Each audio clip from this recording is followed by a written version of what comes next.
ಶಿರೂರ ಮಾದರಿಯಲ್ಲಿ ಶಿರಾಡಿ ಘಾಟ್ನಲ್ಲೂ ಕೂಡ ಭೂಕುಸಿತವಾಗಿದೆ. ಕಳೆದ 4 ದಿನದಿಂದಲೂ ಕೂಡ ಇಲ್ಲಿ ಭೂಕುಸಿತ ಆಗ್ತಾ ಇತ್ತು. ಆದರೆ ಇವತ್ತು ಭಾರೀ ಪ್ರಮಾಣದಲ್ಲಿ ಭೂಮಿ ಕುಸಿಯಲ್ಪಟ್ಟಿದೆ.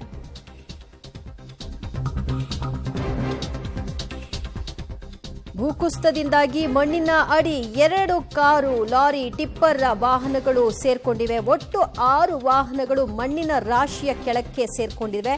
ಸಕಲೇಶಪುರದ ದೊಡ್ಡ ತಪ್ಪಲು ಬಳಿ ಭಾರೀ ಪ್ರಮಾಣದ ಭೂಕುಸಿತದ ಹಿನ್ನೆಲೆಯಲ್ಲಿ ಈ ಅವಾಂತರ ಸೃಷ್ಟಿಯಾಗಿದೆ. ಮಣ್ಣಿನಡಿ ಸಿಲುಕಿರುವಂತಹ ಕಾರಿನಲ್ಲೇ ಪ್ರಯಾಣಿಕರು ಕೂಡ ಇರುವಂತಹ ವಿಚಾರ ಈಗ ಭಯವನ್ನ ಹುಟ್ಟಿಸ್ತಾ ಇದೆ. ಇಟಾಚಿ ಜೆಸಿಬಿ ಮೂಲಕವಾಗಿ ಮಣ್ಣನ್ನ ತೆರವು ಮಾಡುವಂತಹ ಕಾರ್ಯಾಚರಣೆಯಲ್ಲಿ ಸಿಬ್ಬಂದಿಗಳು ತೊಡಗಿಕೊಂಡಿದ್ದಾರೆ. ಮತ್ತಷ್ಟು ಮಣ್ಣಿನ ರಾಶಿ ಏನಾದರೂ ಬಿದ್ದರೆ ದೊಡ್ಡ ಅನಾಹುತವೇ ಘಟಿಸಿ ಹೋಗುತ್ತೆ ಎನ್ನುವಂತಹ ಆತಂಕವೂ ಕೂಡ ಅಲ್ಲಿ ಮನೆ ಮಾಡಿದೆ. ಶಿರಾಡಿ ಘಾಟ್ ರಸ್ತೆಯ 2 ಕಡೆಯಲ್ಲೂ ಕೂಡ ಬಂದ್ ಮಾಡಿದ್ದಾರೆ. ವಾಹನ ಸಂಚಾರಕ್ಕೆ ಸದ್ಯಕ್ಕೆ ಯಾವುದೇ ರೀತಿಯಾದಂತಹ ಅವಕಾಶಗಳಿಲ್ಲ.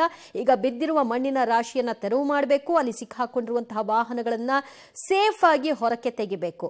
ಯಾಕಂದ್ರೆ ಆ ವಾಹನದಲ್ಲೇ ಈಗಾಗಲೇ 2-3 ಇದ್ದಾರೆ ಅನ್ನುವಂತಹ ಮಾಹಿತಿ ಕೂಡ ಲಭ್ಯವಾಗ್ತಾ ಇದೆ. ಮತ್ತೇನಾದ್ರೂ ದೊಡ್ಡ ಪ್ರಮಾಣದಲ್ಲಿ ಭೂಮಿ ಕುಸಿತವಾದ್ರೆ ದೊಡ್ಡ ಅನಾಹುತವೇ ಘಟಿಸಿ ಹೋಗುವಂತಹ ಸರ್ವ ಸಾಧ್ಯತೆಗಳನ್ನು ಕೂಡ ನಾವು ಗಮನಿಸ್ತಾ ಇದ್ದೀವಿ. ಯಾವ ರೀತಿಯಾಗಿ ಚಿತ್ರಣ ಇದೆ ಅನ್ನೋದನ್ನ ನೋಡ್ತಾ ಇದ್ರಿ ಸಕಲೇಶಪುರದ ದೊಡ್ಡ ತಪ್ಪಲುವಿನಲ್ಲಿ. ಮತ್ತಷ್ಟು ಮಾಹಿತಿ ಪಡೆಯೋಣ ನಮ್ಮ ಪ್ರತಿನಿಧಿ ಶಶಿಧರ್ ಇಂದ. ಶಶಿಧರ್, ಭಾರಿ ಅನಾಹುತ ತಪ್ಪಿದೆ ಅಂತ ಹೇಳಬಹುದು ಮೇಲ್ನೋಟಕ್ಕೆ, ಆದ್ರೆ ಇನ್ನೂ ಕೂಡ ಆತಂಕ ಇದ್ದೇ ಇದೆ. ಸದ್ಯದ ಚಿತ್ರಣ ಹೇಗಿದೆ? ರಕ್ಷಣಾ ಕಾರ್ಯಾಚರಣೆ ಹೇಗೆ ನಡೀತಾ ಇದೆ?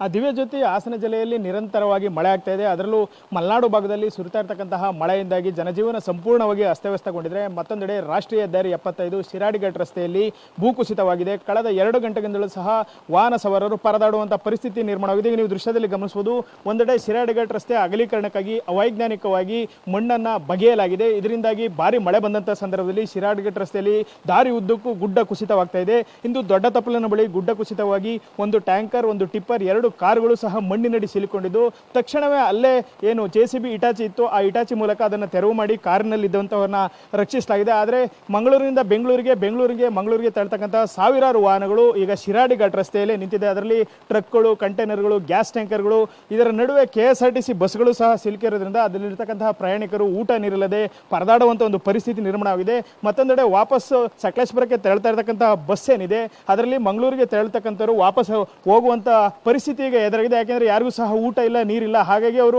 ವಾಪಸ್ ಹೋಗ್ತಾ ಇದ್ದಾರೆ. ಏನು ಈಗಾಗಲೇ ಅಗ್ನಿಶಾಮಕ ದಳ ಸಿಬ್ಬಂದಿಯೂ ಸಹ ಆಗಮಿಸಿದರೆ, ಯಾಕೆಂದ್ರೆ ಪದೇ ಪದೇ ಭೂಕುಸಿತವಾಗ್ತದ್ರಿಂದ ಯಾವುದಾದ್ರೂ ಅನಾಹುತ ಸಂಭವಿಸಿದರೆ ತಕ್ಷಣ ಅವರನ್ನ ರಕ್ಷಣೆ ಮಾಡಲಿಕ್ಕೆ ಅಗ್ನಿಶಾಮಕ ದಳವೂ ಸಹ ಈಗ ಆಗಮಿಸಿದೆ. ಅಲ್ಲದೆ 2 ಬದಿಗಳಲ್ಲಿ 2 ಆಂಬುಲೆನ್ಸ್ಗಳನ್ನು ಸಹ ನಿಲ್ಲಿಸಲಾಗಿದೆ. ಏನಾದರೂ ಒಂದು ವೇಳೆ ಅನಾಹುತ ಆದರೆ ತಕ್ಷಣವೇ ಅವ್ರನ್ನ ಆಸ್ಪತ್ರೆಗೆ ಕರೆದೊಯ್ಯಲು ಎಲ್ಲ ರೀತಿಯ ಕ್ರಮಗಳನ್ನು ಕೈಗೊಳ್ಳಲಾಗಿದೆ. ಈಗ ಸದ್ಯಕ್ಕೆ ಶಿರಾಡಿ ಘಾಟ್ ರಸ್ತೆಯಲ್ಲಿ ಮಣ್ಣು ತೆರವು ಕಾರ್ಯ ನಡೀತಾ ಇದೆ. ಆದರೂ ಸಹ ಭಾರಿ ಪ್ರಮಾಣದಲ್ಲಿ ಗುಡ್ಡ ಕುಸಿತಿರೋದ್ರಿಂದ ಇನ್ನೂ 4-5 ಗಂಟೆಗಳ ಕಾಲ ಸಂಪೂರ್ಣವಾಗಿ ಸಂಚಾರ ಬಂದಾಗಲಿದೆ. ಈಗ ನನ್ನ ಜೊತೆ ಏನು ಚಾಲಕರೊಬ್ಬರು ಇದ್ದಾರೆ. ಎಷ್ಟು ಹೊತ್ತಿಂದ ಇಲ್ಲಿದ್ದಾರೆ ಹೇಳಿ, ಎಷ್ಟು ಹೊತ್ತಿಂದ ಇಲ್ಲಿದ್ದೀರಾ? ಈಗ ಒಂದು 2 ಗಂಟೆಯಿಂದ ಇಲ್ಲಿದ್ದೀವಿ. ಮತ್ತು ಫುಲ್ ಬ್ಲಾಕ್ ಆಗಿದೆ. ಇವರು ಈಗ ಒಂದು 4-5 ಟಿಪ್ಪರೆಲ್ಲ ತಂದು ಬೇಗ ಕ್ಲಿಯರ್ ಮಾಡಿಸಿದರೆ ಅಧಿಕಾರಿಗಳು ಮತ್ತು ಇದಕ್ಕೆ ಸಂಬಂಧಪಟ್ಟವರು ಕ್ಲಿಯರ್ ಮಾಡಿದರೆ ಕ್ಲಿಯರ್ ಆಗ್ತದೆ. ಮತ್ತು ಇದಕ್ಕೆ ಮುಂಚೆ ಇವರು ಜರಿಯುವುದಂತ ಅವರಿಗೆ ಗೊತ್ತುಂಟು. ಅದು ಅವರು ಆ ಕೆಲಸ ಮುಂಚೆನೇ ಮಾಡಬೇಕಿತ್ತು. ಮತ್ತು ಒಂದು 6 ತಿಂಗಳು ಈ ಹೈವೇ ಬ್ಲಾಕ್ ಮಾಡಿತ್ತು. ಆವಾಗಲೇ ಆ ಕೆಲಸ ಮಾಡಬೇಕಿತ್ತು. ಇದು ನ್ಯಾಷನಲ್ ಹೈವೇ. ನಮ್ಮ ಲಾರಿಗಳನ್ನು ಯಾರಿಗೂ ಬೇಕಾದರೆ ಉಪದ್ರ ಆಗೋದಂದರೆ ಈಗ ಲಾರಿ ವೆಹಿಕಲ್ಸ್ಗಳಿಗೆ, ಇಡೀ ಸರಕು ಸಾಗಣೆಗೆ ನಮ್ಮದು ಎಲ್ಲಿಯಾದರೂ ನಿಂತಿದ್ರೆ, ಸರಕು ಸಾಗಣೆ ನಿಂತಿದ್ರೆ ಯಾರಿಗೂ ಏನೂ ಇಲ್ಲ. ಅಕ್ಕಿ ಇಲ್ಲ, ಭತ್ತ ಇಲ್ಲ, ಯಾವುದೂ ಇಲ್ಲ. ನಿಮ್ಮ ಪರಿಸ್ಥಿತಿ ನೀವು ಈಗ ನೋಡಿದ್ರೆ, ಅಲ್ಲಿ ಪರಿಸ್ಥಿತಿ ನೋಡಿದ್ರ, ಅದನ್ನು ಕ್ಲಿಯರ್ ಮಾಡುವಂಥ ಕೆಪಾಸಿಟಿ ಕೂಡ ಅಂಥ ಮಿಷನರಿ ಕೂಡ ಉಂಟು. ಅವ್ರು ತರಿಸೋದಿಲ್ಲ. ಅದನ್ನು ತರಿಸಿದ್ರೆ ಇಮಿಡಿಯೇಟ್ಲಿ ಆಗ್ತದೆ. ಯಾವುದೇ ಬ್ಲಾಕು, ಯಾವುದೇ ಸಮಸ್ಯೆ ಇಲ್ಲ. ಅದು ಬೇಕಾದಾಗ ವ್ಯವಸ್ಥೆ ಮಾಡ್ಬೋದು. ಒಂದು 2 ಗಂಟೆಯಲ್ಲಿ ಕ್ಲಿಯರ್ ಮಾಡ್ಬೋದು. ಇದು ಇಲ್ಲಿ ಸಿಲುಕಾಕೊಂಡಿರ್ತ ಲಾರಿ ಚಾಲಕರು ಹೇಳ್ತಾ ಇರ್ತಕ್ಕಂಥ ಮಾತುಗಳು.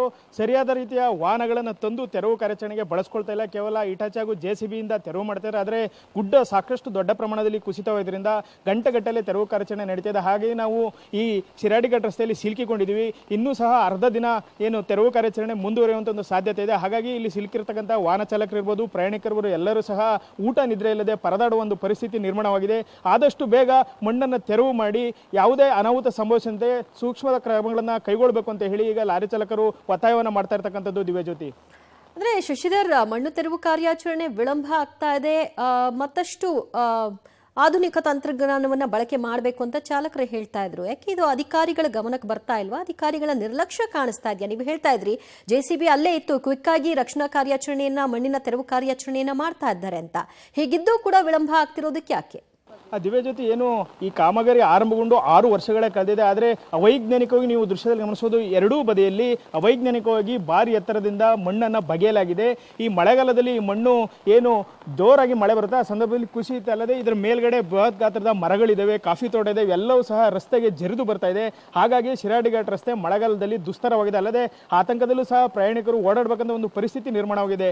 ಕಳೆದ 1 ತಿಂಗಳಿನಿಂದ ಸುರಿತಾ ಇರತಕ್ಕಂಥ ಮಳೆಯಿಂದಾಗಿ ದೊಡ್ಡತಪ್ಪಲು ಗ್ರಾಮದಲ್ಲಿ ಪದೇ ಪದೇ ಮಣ್ಣು ಗುಡ್ಡ ಕುಸಿತವಾಗ್ತಲೇ ಇದೆ. ಆದರೆ ಅಲ್ಲಿ ಒಂದು ಇಟಾಚಿ JCB ನಿಲ್ಲಿಸಿದ್ರೆ, ಆದರೆ ಏನು ಮಣ್ಣು ಕುಸಿತ ಆಗುತ್ತೆ ಆ ತಕ್ಷಣವೇ ತೆರವನ್ನು ಮಾಡ್ತಾರೆ. ಅದೇ ಜಾಗಕ್ಕೆ ಮೇಲಿನಿಂದ ಮತ್ತೆ ಗುಡ್ಡ ಕುಸಿದು ಬರ್ತದೆ. ಹಾಗಾಗಿಯೇ ಏನು ಅವೈಜ್ಞಾನಿಕ ಕಾಮಗಾರಿ ಹಾಗೂ ರಾಷ್ಟ್ರೀಯ ಹೆದ್ದಾರಿ ಪ್ರಾಧಿಕಾರ ಇರ್ಬೋದು, ಅದು ಗುತ್ತಿಗೆದಾರ ಇರ್ಬೋದು, ಅವರ ನಿರ್ಲಕ್ಷ್ಯದಿಂದಲೇ ಈಗ ಪ್ರಯಾಣಿಕರು ಹಾಗೂ ವಾಹನ ಚಾಲಕರು ತೊಂದರೆ ಅನುಭವಿಸುವ ಒಂದು ಪರಿಸ್ಥಿತಿ ನಿರ್ಮಾಣವಾಗಿದೆ ಅಂತ ಹೇಳಿ ಆಕ್ರೋಶವನ್ನು ವ್ಯಕ್ತಪಡಿಸ್ತಾ ಇದ್ದಾರೆ. ಅಲ್ಲದೆ ಈ ದೊಡ್ಡತಪ್ಪಲು ಜಾಗ ಏನಿದೆ, ಅವರು ಮಣ್ಣು ತೆರವುಗೊಳಿಸಿದ ಜಾಗಕ್ಕೆ ಮಳೆ ಬಂದ ತಕ್ಷಣ ಮಣ್ಣು ಜರಿದು ಬರ್ತಾ ಇದೆ. ಹಾಗಾಗಿ ವಾಹನ ಸವಾರರು ಎಚ್ಚರಿಕೆಯಿಂದ ಓಡಾಡಬೇಕಾಗಿದೆ. ಒಂದು ಚೂರು ಏನಾದರೂ ಯಾಮಾರಿದ್ರೆ ಪಾತಾಳಕ್ಕೆ ಮಣ್ಣು ಸಮೇತ ವಾಹನಗಳು ಬೀಳುವಂತ ಒಂದು ಅಪಾಯಕಾರಿ ಸ್ಥಳವೂ ಸಹ ದೊಡ್ಡತಪ್ಪಲು ಆಗಿದೆ. Divyajyoti, okay, thank you Shashidhar, ನಿಮ್ಮೆಲ್ಲ ಮಾಹಿತಿಗೆ. ಸಕಲೇಶಪುರದ ದೊಡ್ಡ ತಪ್ಪಲುವಿನ ಪರಿಸ್ಥಿತಿ ಈಗ ಹೇಗಿದೆ ಅನ್ನೋದನ್ನ ನೀವು ದೃಶ್ಯದಲ್ಲಿ ನೋಡ್ತಾ ಇದ್ರಿ. ಒಂದು ಕಡೆಯಲ್ಲಿ ಸಾಲುಗಟ್ಟಿ ನಿಂತಿರುವಂತಹ ವಾಹನಗಳ ಸರತಿ, ಮಗದೊಂದು ಕಡೆಯಲ್ಲಿ ವಾಹನಗಳು ಸಿಕ್ಕಾಕೊಂಡೋಗ್ಬಿಟ್ಟಿದೆ ಮಣ್ಣಿನ ಅಡಿಯಲ್ಲಿ. ಅವನ್ನ ತೆರವು ಮಾಡಬೇಕಾಗಿರುವಂತಹ ಕಾರ್ಯಾಚರಣೆ ಬರದಿಂದ ಸಾಗ್ತಾ ಇದೆ. JCBಯ ಮೂಲಕವಾಗಿ, ಇಟಾಚಿಯ ಮೂಲಕವಾಗಿ ಮಣ್ಣನ್ನ ಮೇಲಕ್ಕೆತ್ತುವ ಮೂಲಕವಾಗಿ ಈಗ ಸದ್ಯ ಕಾರನ್ನ ಹೊರಕ್ಕೆ ತೆಗೆದಿದ್ದಾರೆ. ಕಾರ್ನಲ್ಲಿದ್ದಂತಹ ಚಾಲಕ ಕೂಡ ಸೇಫ್ ಆಗಿದ್ದಾರೆ. ಇನ್ನುಳಿದಂತೆ ಲಾರಿ ಕೂಡ ಅಲ್ಲಿ ಸಿಕ್ಕಾಕೊಂಡಿರೋದನ್ನ, ಟ್ಯಾಂಕರ್ ಸಿಕ್ಕಾಕೊಂಡಿರೋದನ್ನ ನಾವು ಗಮನಿಸ್ತಾ ಇದ್ದೀವಿ. ಅಲ್ಲಿ ಅವೈಜ್ಞಾನಿಕ ಕಾಮಗಾರಿಯೇ ಈ ಎಲ್ಲ ಒಂದು ಘಟನೆಗಳಿಗೆ ಕಾರಣ ಅನ್ನೋದರ ಬಗ್ಗೆ ವಿವರಣೆಯನ್ನ ಕೊಡ್ತಾ ಇದ್ರು ನಮ್ಮ ಪ್ರತಿನಿಧಿ.